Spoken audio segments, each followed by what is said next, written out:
আমি আমার জনগণকে আরও একটি অনিবার্য বিপ্লবের জন্য প্রস্তুতি নেওয়ার কথা বলছি। দেওয়ালে পিঠ থেকে গেলে যেভাবে রুখে দাঁড়ায় আক্রান্ত দুর্বল বিধ্বস্ত জাহাজের যাত্রীরা আঁকড়ে ধরে ভাসমান পাটাতন, তেমনি একাগ্রতা নিয়ে আমি আপনাদের আসন্ন বিপ্লবের জন্য প্রস্তুতি নেওয়ার কথা বলছি।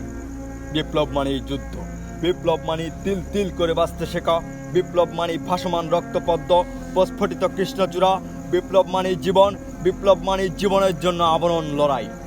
আমি আপনাদের আরও একটি অনিবার্য বিপ্লবের জন্য প্রস্তুতি নেওয়ার কথা বলছি, যে বিপ্লবে প্রতিটি নাগরিকের জীবন হয় এক একজন যুদ্ধর জীবন, প্রাপ্তবয়স্ক প্রতিটা মানুষ হয় এক একজন আমূল বিপ্লবী, প্রতিটা যুবক নারীর বাহুর পরিবর্তে স্বপ্ন দেখে উত্তপ্ত মেশিন গানের, আর রমণীরা সুগন্ধি রুমালের পরিবর্তে পুরুষের হাতে তুলে দেয় বুলেট গ্রেনেড। আমি আমার জনগণকে অনিবার্য সেই বিপ্লবের জন্য প্রস্তুতি নিতে বলছি।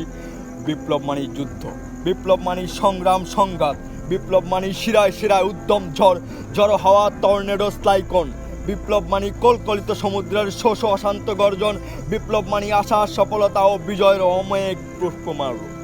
আমি আমার জনগণকে আরও একটি অনিবার্য বিপ্লবের জন্য প্রস্তুতি নেওয়ার কথা বলছি, যে বিপ্লব সাধিত হলে মানুষের শরীর থেকে ঘষে পড়ে শয়তানের লেবাস, জল্লাদেরও শান্ত চিত্তে জন্ম নেয় বসরাই গোলাপ, অর্ধ পৃথিবীর দুর্দান্ত শাসক কেঁপে ওঠে ফোরাত কুলের কোনো অনারী কুকুরের অহার্য চিন্তায়।